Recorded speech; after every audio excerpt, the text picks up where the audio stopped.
신명기 6장부터 11장까지의 말씀, 이 말씀은 우리가 지난번에 살피셨던 신명기 5장에 나타나는 십계명의 말씀을 해설하는 해설서라 이렇게 볼 수가 있습니다.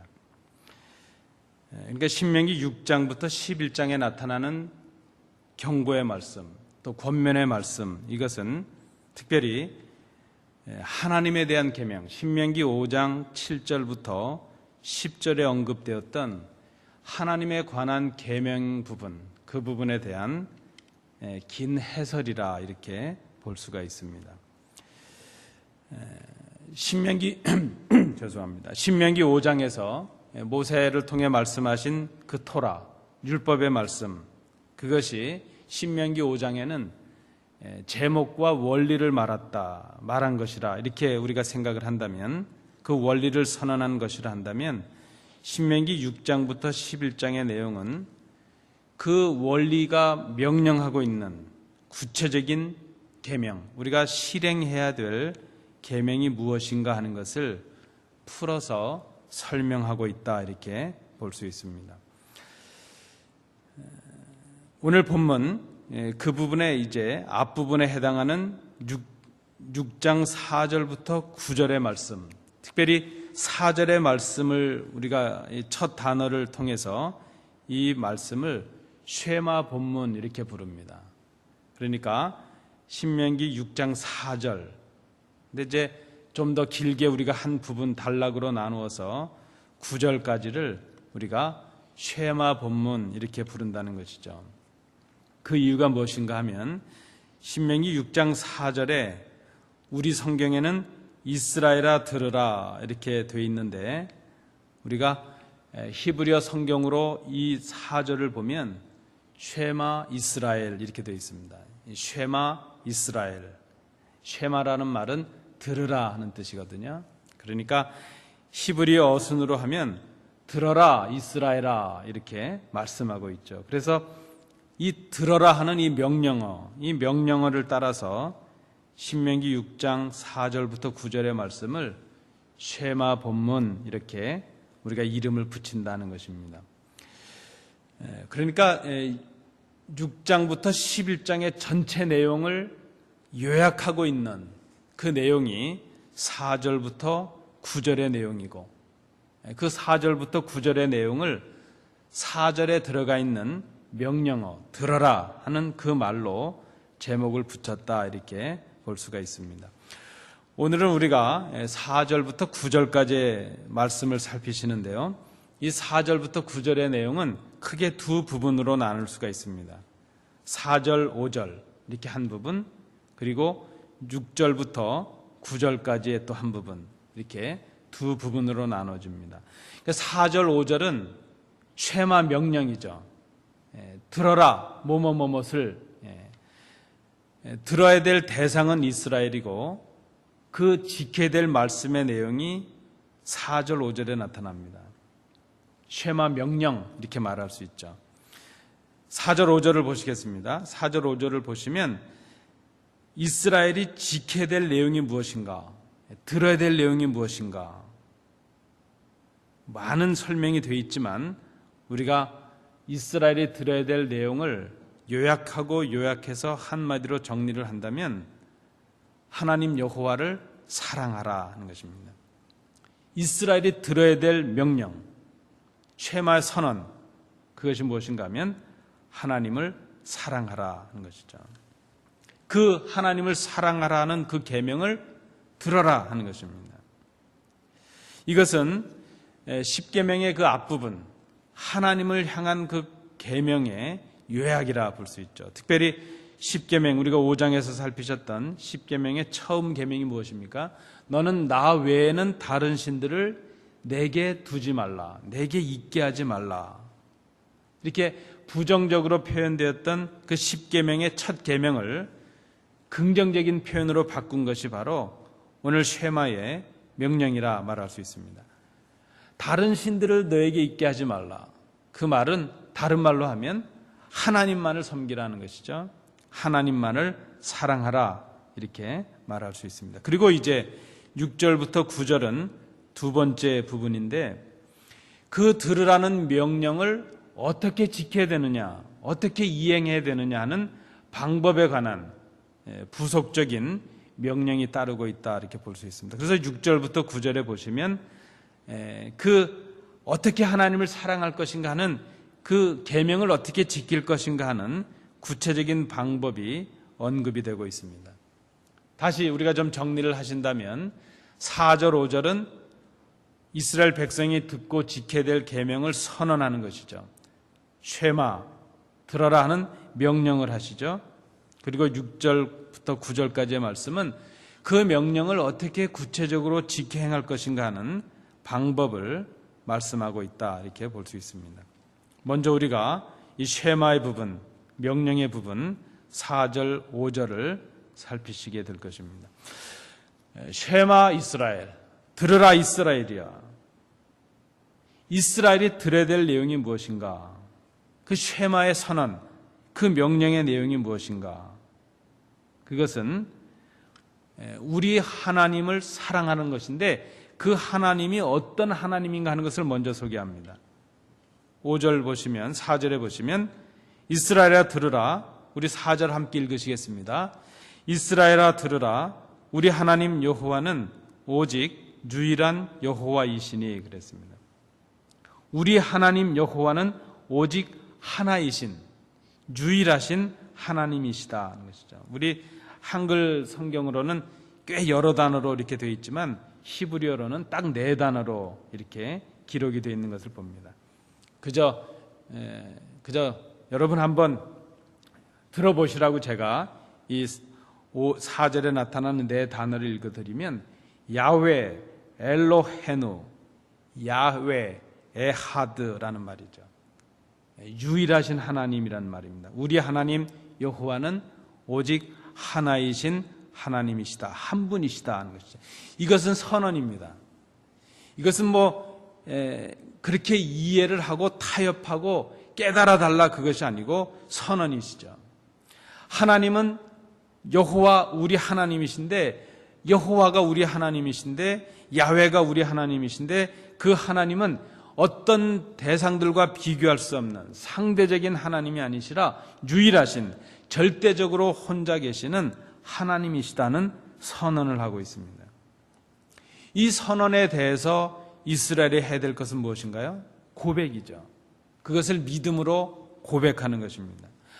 하나님이, 여호와가 우리 하나님이시다, 이것은 우리가 타협해야 될 내용이 아닙니다.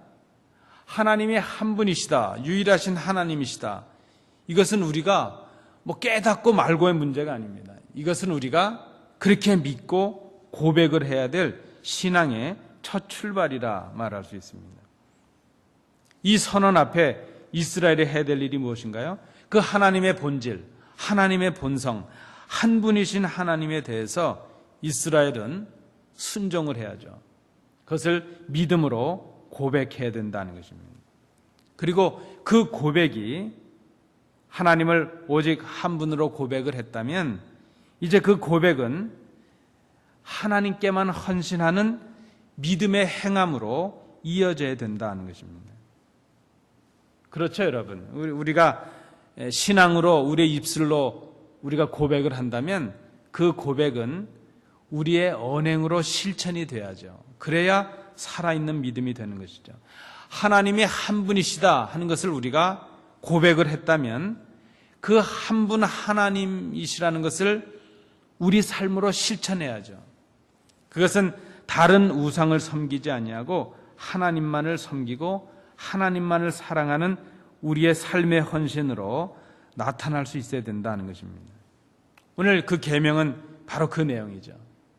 그렇게 한 분이신 하나님을 고백했다면 그 하나님만을 사랑하라 하는, 그 하나님만을 섬겨라 하는 그런 헌신으로, 헌신의 요청으로 이어지고 있다는 것입니다. 이스라엘은 지금 이 선언 앞에 서 있는 것이죠.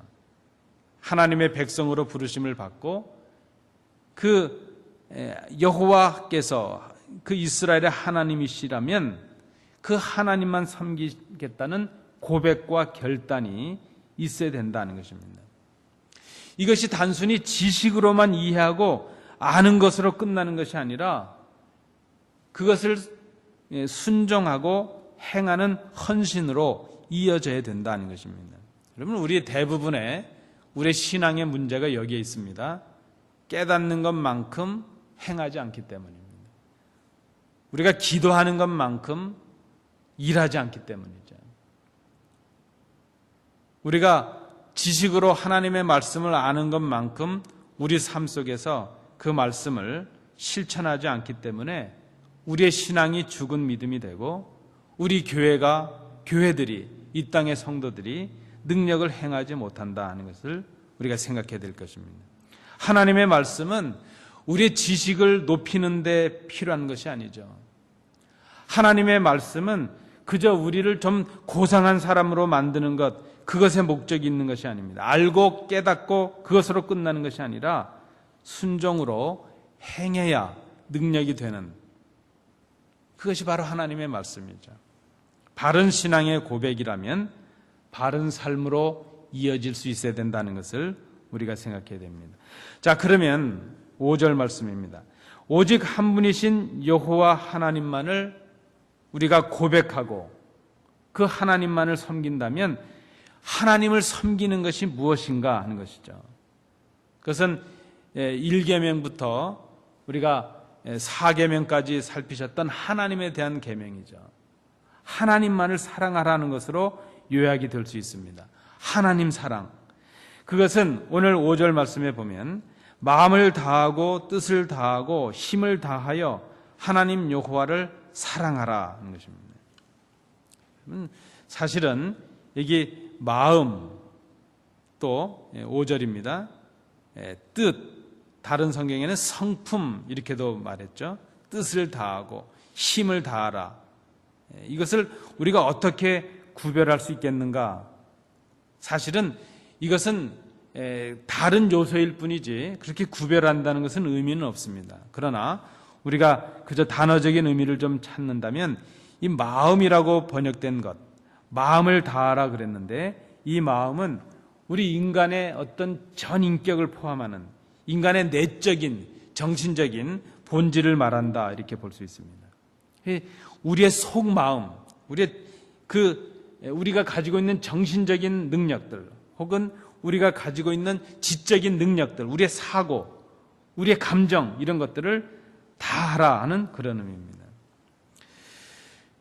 오늘 그 5절 말씀에는 나타나진 않지만 우리 다른 번역에도 보면 성품이라는 말도 나오죠. 성품. 그런데 이 성품이라고 쓰여진 단어는 사실은 네페시라는 단어가 쓰였는데요. 이것은 영혼 혹은 생명 혹은 영 혹은 호흡 이것을 말하는 것이죠. 호흡. 이것은 어떻게 보면 우리가 성령을 말할 때 호흡을 말하기도 하죠. 우리 육체와 정신을 포함한 전 인격을 말한다 이렇게 볼 수 있습니다. 힘이라고 번역된 이 말은 인간이 할 수 있는 우리의 모든 능력, 우리가 가능한 한 우리의 모든 활동력 이것을 다 포함한다 이렇게 볼 수가 있습니다. 오늘 우리 본문에는 뜻이라 이렇게 나왔죠. 이것은 우리의 지적인 것, 우리의 결단할 수 있는 것, 우리의 지정의를 포함한 전 인격을 말할 수 있습니다. 그렇다면 오늘 5절에 말씀하고 있는 마음을 다하라, 뜻을 다하라, 힘을 다하라 이것을 그저 한마디로 말한다면 이것을 구별할 의미가 없다는 것이죠. 한마디로 말하면 우리의 할 수 있는 전 인격, 우리가 가진 모든 것, 그것이 내적이든 외적이든 우리의 육체적인 것이건 정신적인 것이건 우리의 모든 것을 다 포함해서 최선을 다해서 우리의 전 인격을 다해서 하나님을 사랑하라 하는 것이죠. 이것이 우리 이스라엘 백성에게 지금 우리에게 주시는 쉐마의 명령입니다. 하나님을 사랑하는데 어떻게 사랑할까요? 좀 남길 거 남겨놓고 그게 아니라는 것입니다. 최선을 다하는 것이죠.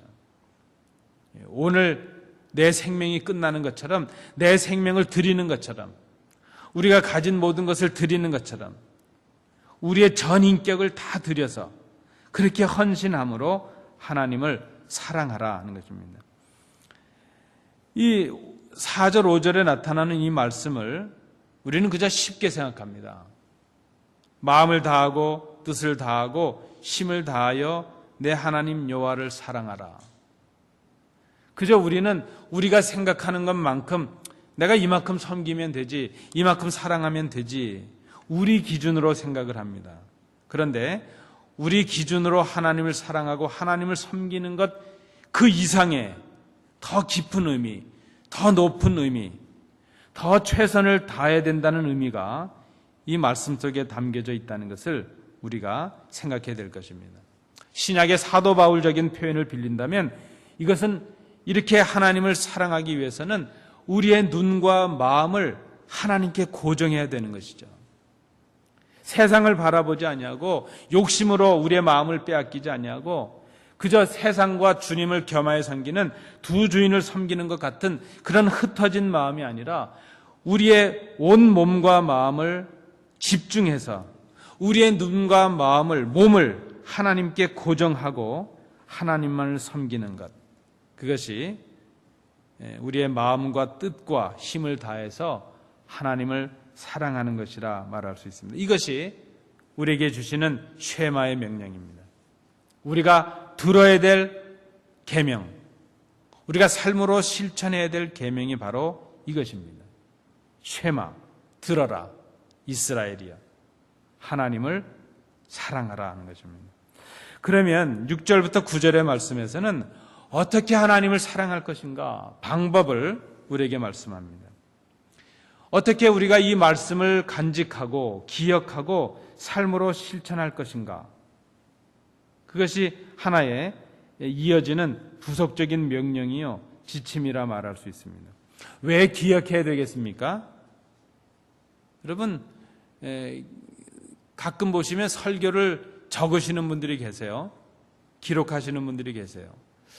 근데 제가 좀 하나 궁금한 의문이 남습니다. 기록하시고 집에 가서 좀 보시는지 모르겠습니다. 여러분도 그런 경험이 있으시겠지만 저는 가끔 그런 생각을 해봅니다.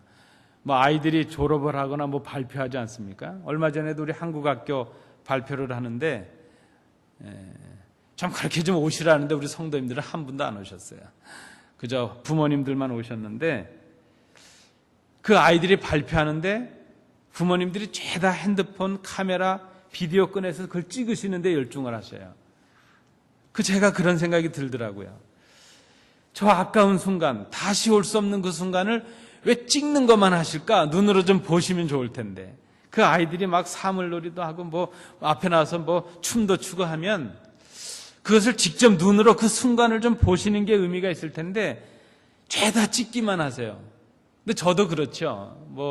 아이가 졸업을 하거나 학교에서 무슨 행사를 하면 직접 눈으로 보기보다는 그저 카메라로 찍는데 정신들이 없거든요. 사실 문제는 그렇게 찍고 집에 돌아가서 얼마나들 보실까요? 별로 그렇게 보실 것 같지가 않습니다. 여러분, 하나님의 말씀을 기록하는 것 중요하고 이렇게 암기하는 것 중요하죠. 왜 그렇게 해야 될까?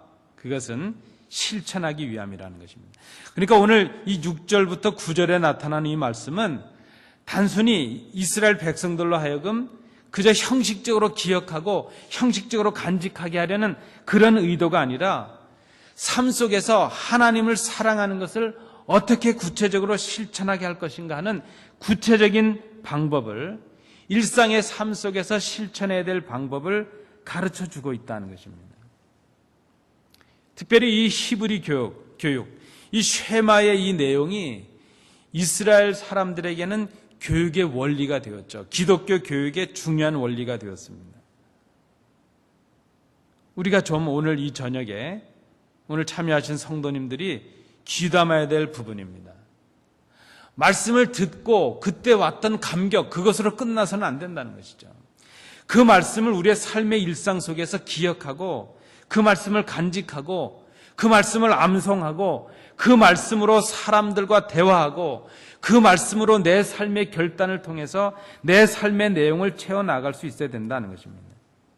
말씀을 기준한 삶, 말씀을 따라 사는 삶을 살아갈 수 있게 하기 위해서 이제 6절부터 9절에 구체적인 명령이 주어지고 있습니다.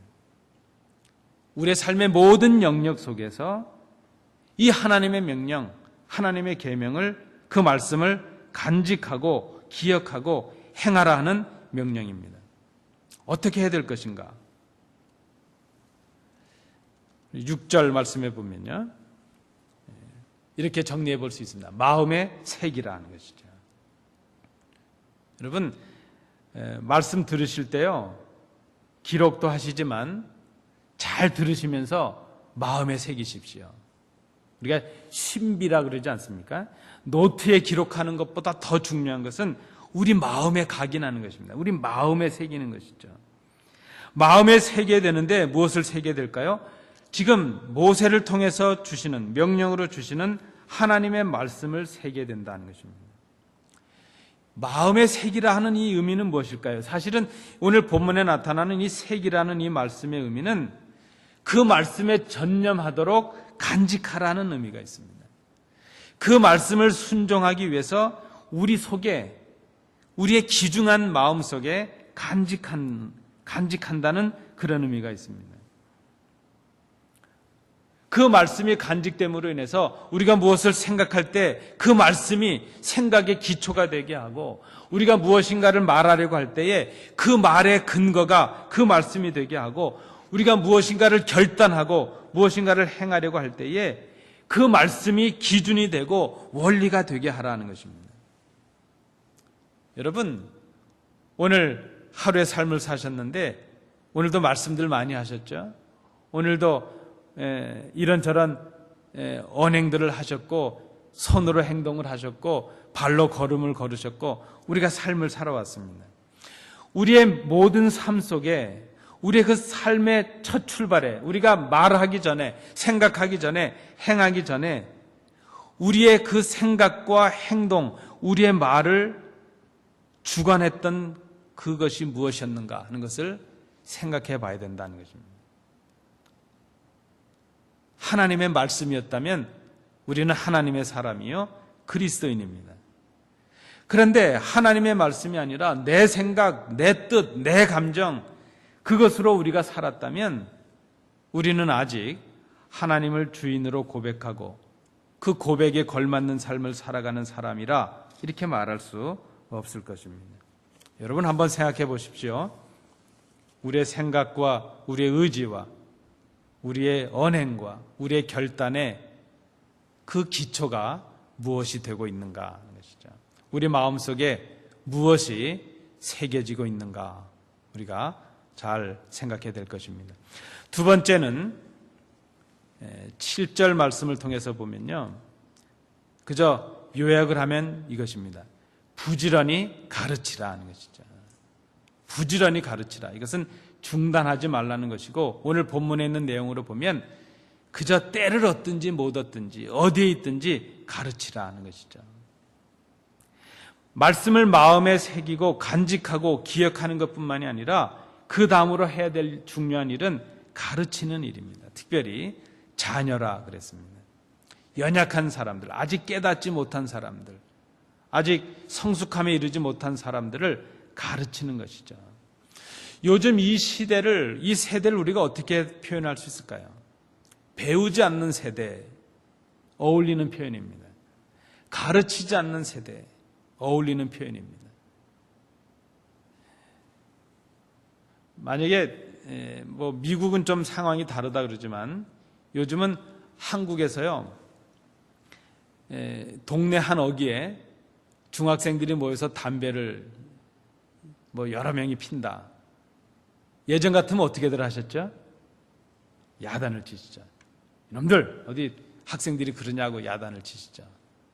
요즘은 어떻게 하셔야 되죠? 못 본 척하고 피해 가셔야죠.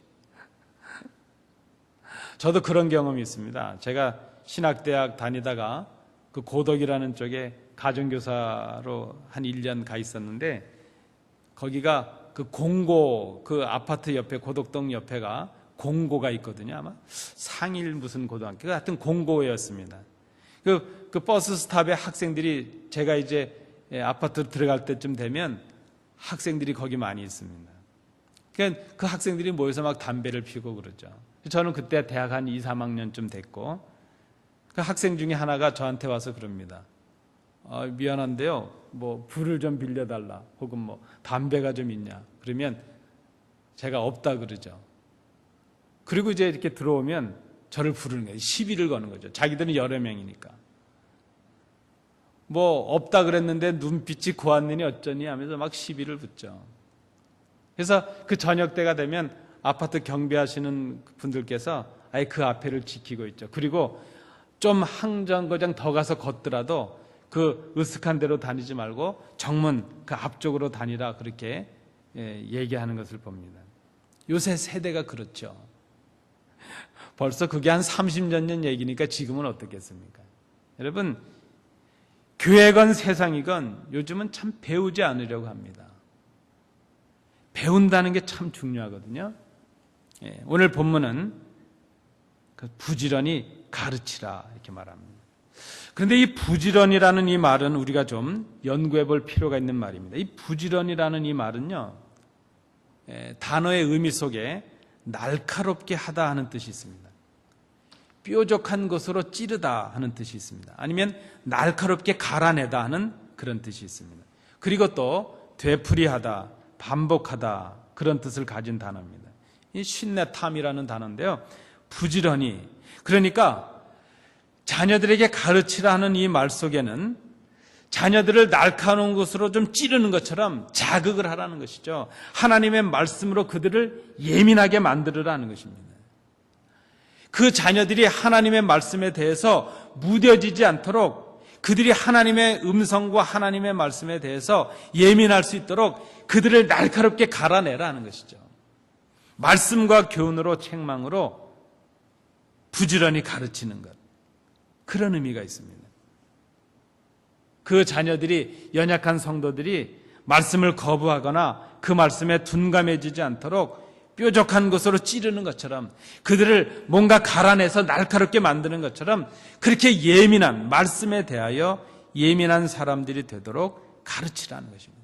그들의 마음과 그들의 영혼을, 그들의 심령을 말씀에 예민한 사람들이 되게 하라는 것이죠.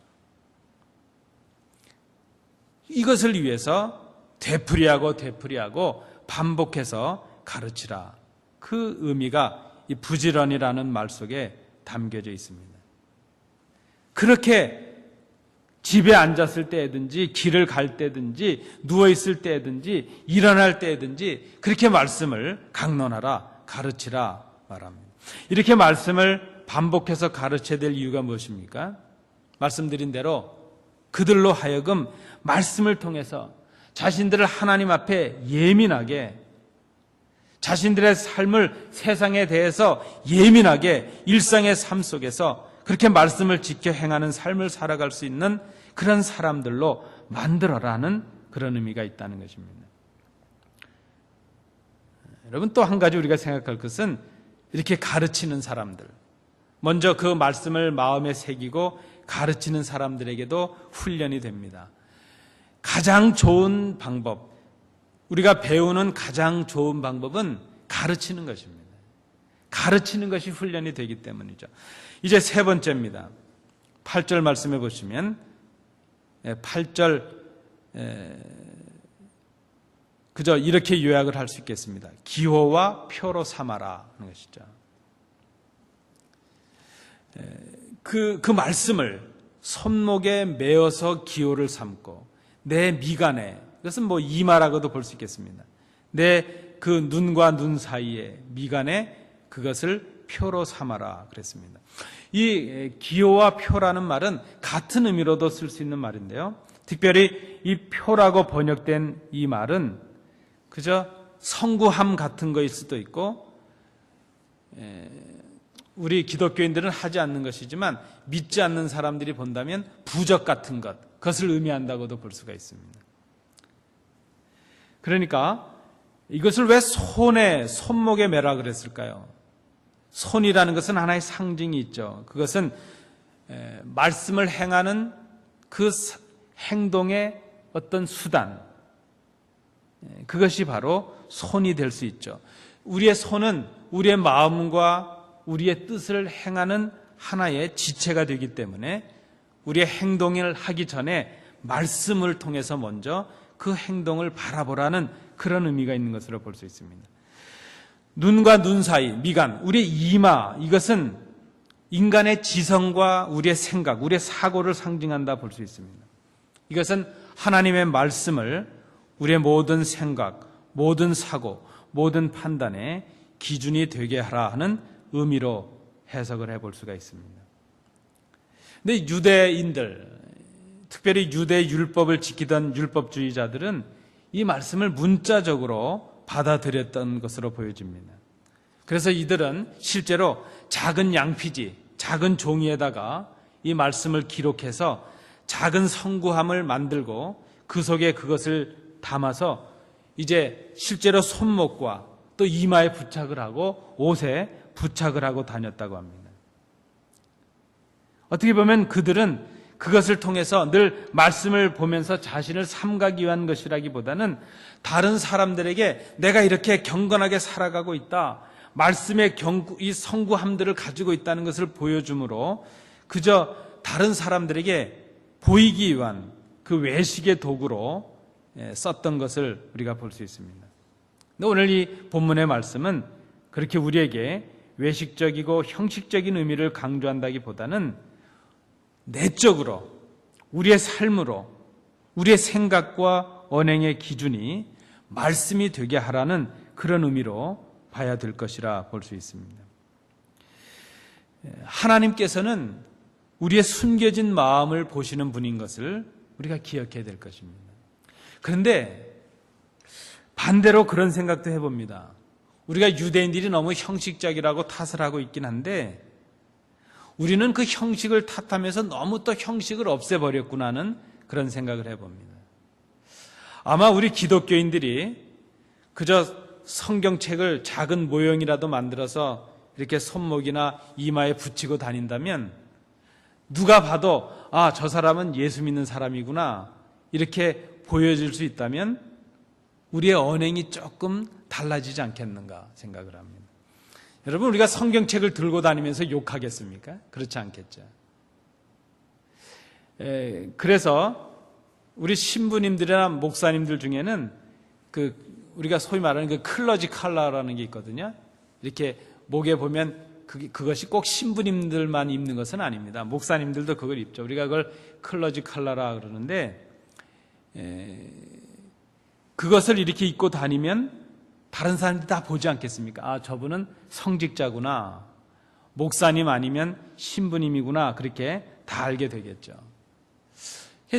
우리가 이 말씀의 본래적인 의미는 내적으로 하나님의 말씀을 기억하고 그 말씀을 삶으로 실천하는 그런 삶을 살아가라는 말씀이지만, 일면 이제 이 시대 우리에게 필요한 것은 어느 정도의 형식도 필요하구나 하는 생각을 해봅니다. 예전처럼 우리가 걸어서 교회를 출입하면서 말씀을, 성경책을 들고 다닐 때는 우리의 언행이 좀 더 나았던 것 같아요. 그저 목사님들이 전에처럼 그렇게 구별된 모습, 또 교회도 구별된 모습, 그렇게 형식적인 모습을 갖췄을 때가 그래도 좀 더 지금보다는 우리가 좀 더 그리스도인답고 좀 더 믿는 사람들 같은 모습이 있지 않았을까, 그런 생각을 해봅니다. 그러나 사실은 하나님은 겉을 보시지만 우리의 숨겨진 마음도 보시는, 우리의 중심도 보시는 분인 것을 기억하면서 우리의 마음, 우리의 내적인 그 은밀한 부분까지도 하나님의 말씀을 지키는 삶을 살아가는 것이 중요하리라 하는 것을 기억해야 될 것입니다. 마지막 네 번째입니다. 오늘 9절 말씀해 보시면 문설주와 바깥 문에 기록하라 하는 것입니다. 여러분 아시는 대로 문설주는 문을 달기 위해서, 문짝을 달기 위해서 거기에 세우는 기둥이죠. 문설주도 문이고 바깥 문도 문이니까 이것은 사람들이 출입을 하는 것이죠. 그 집에 거하는 사람들, 그 실내에서 문과 문을 다니면서 이 방과 저 방을 다니면서 문을 통과할 때마다 하나님의 말씀을 기록하고 그 말씀을 바라보라는 것입니다. 그리고 그 집을 들어가고 나갈 때마다 그 말씀을 기록해 놓고 그 말씀을 기억하라는 것입니다. 이 말씀은 하나님의 말씀이 온 가족, 온 집, 온 집안을 주관하게 하라는 그런 의미가 있습니다. 온통 하나님의 말씀이 그 집의 기준이 되게 하고 하나님께 그 하나님의 말씀에 순종하는 집이 되라. 이것이 바로 하나님께서 이스라엘 백성에게 주셨던 하나님의 계명을 잘 지키는 구체적인 방법이었다는 것입니다.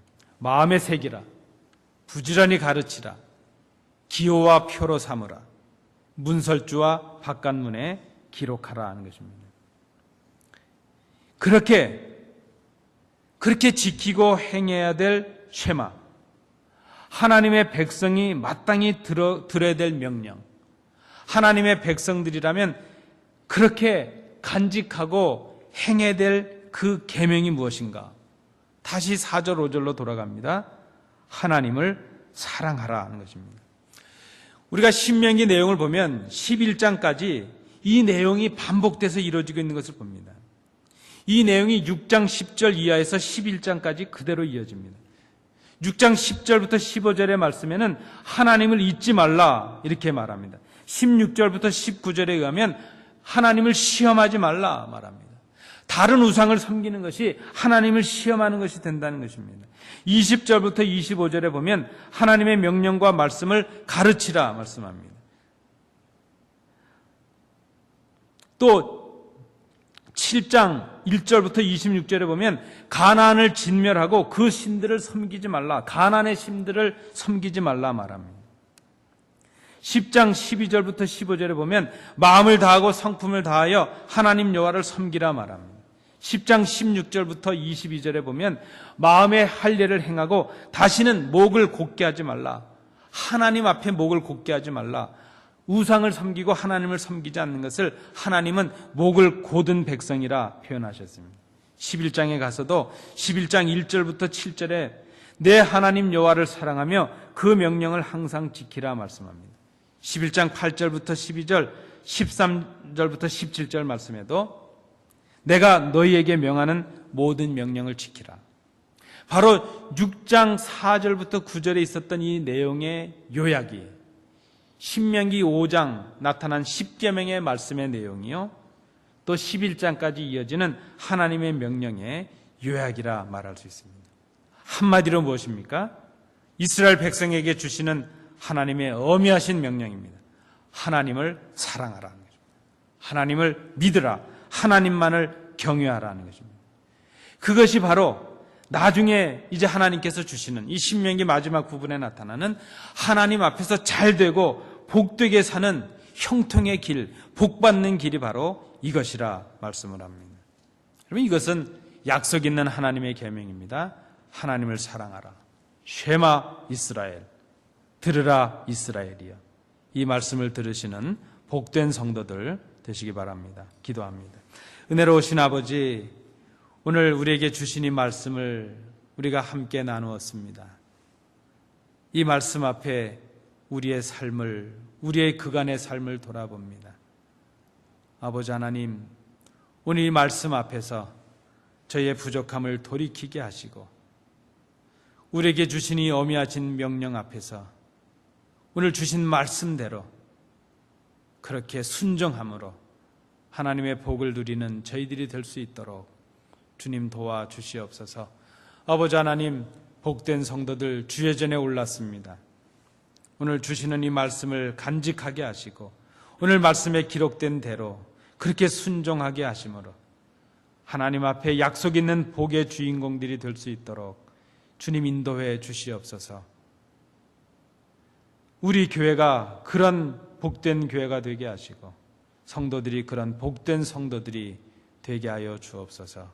주신 은혜 감사드리며 예수님 이름으로 기도하옵나이다. 아멘. 이제는 예수 그리스도의 은혜와 우리 아버지 하나님의 크신 사랑하심과 성령님의 교통하심이 하나님께 나와 기도하며 말씀을 들으며 오늘 주신 말씀대로 하나님의 쉐마의 그 명령 앞에 순종하여 복된 성도, 복된 삶을 살기로 마음에 결단하는 주의 자녀들 위해 항상 함께 계시기를 간절히 축원하옵나이다.